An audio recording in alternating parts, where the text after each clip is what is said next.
Hi hello ನಮಸ್ಕಾರ ಎಲ್ಲರಿಗೂ welcome back my YouTube channel. ಈ ವಿಡಿಯೋದಲ್ಲಿ ಕೆಪಿಎಸ್ಸಿಗೆ ಸಂಬಂಧಿಸಿದಂತೆ ಕಡ್ಡಾಯ ಕನ್ನಡ ಭಾಷಾ ಪರೀಕ್ಷೆಯ ಡೀಟೇಲ್ಸ್ ಅಪ್ಡೇಟ್ ಮಾಡುವ ಬಗ್ಗೆ ಕೆಪಿಎಸ್ಸಿಯು ಪತ್ರಿಕಾ ಪ್ರಕಟಣೆಯನ್ನು ಹೊರಡಿಸಿದ್ದು, ನಾವು ಯಾವ ರೀತಿ ಮೊಬೈಲ್ನಲ್ಲಿ ಅಪ್ಡೇಟ್ ಮಾಡಬೇಕೆಂದು ತಿಳಿದುಕೊಳ್ಳೋಣ. ಈ ವಿಡಿಯೋ ನಿಮಗೆ ಇಷ್ಟವಾದಲ್ಲಿ ಲೈಕ್, ಶೇರ್, ಕಮೆಂಟ್ ಮಾಡಿ.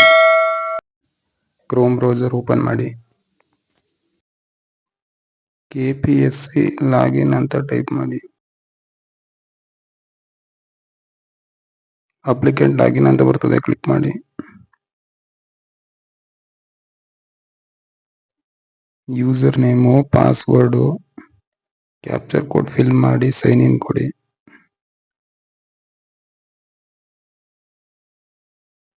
I have read the instruction click ಮಾಡಿ. ಗೋ ಕೊಡಿ.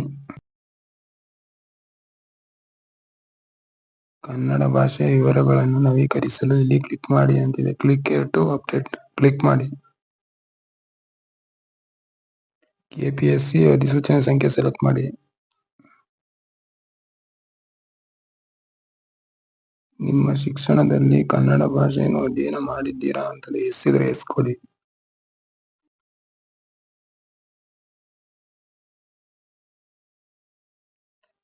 SLC ಇದ್ರೆ SLC ಕೊಡಿ.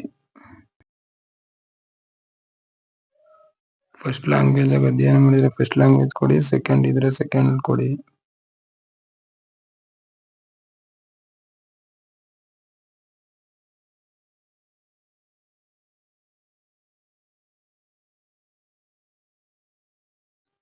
SLC ರಿಜಿಸ್ಟರ್ ನಂಬರ್ ಎಂಟರ್ ಮಾಡಿ. ಅಪ್ಡೇಟ್ ಮಾರ್ಕ್ಸ್ ಕಾರ್ಡ್ ಕ್ಲಿಕ್ ಮಾಡಿ.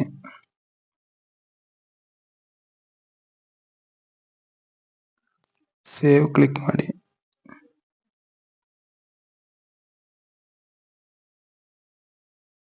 ಸಕ್ಸಸ್ಫುಲ್ ಅಂತ ಬರ್ತದೆ, ಓಕೆ ಕೊಡಿ.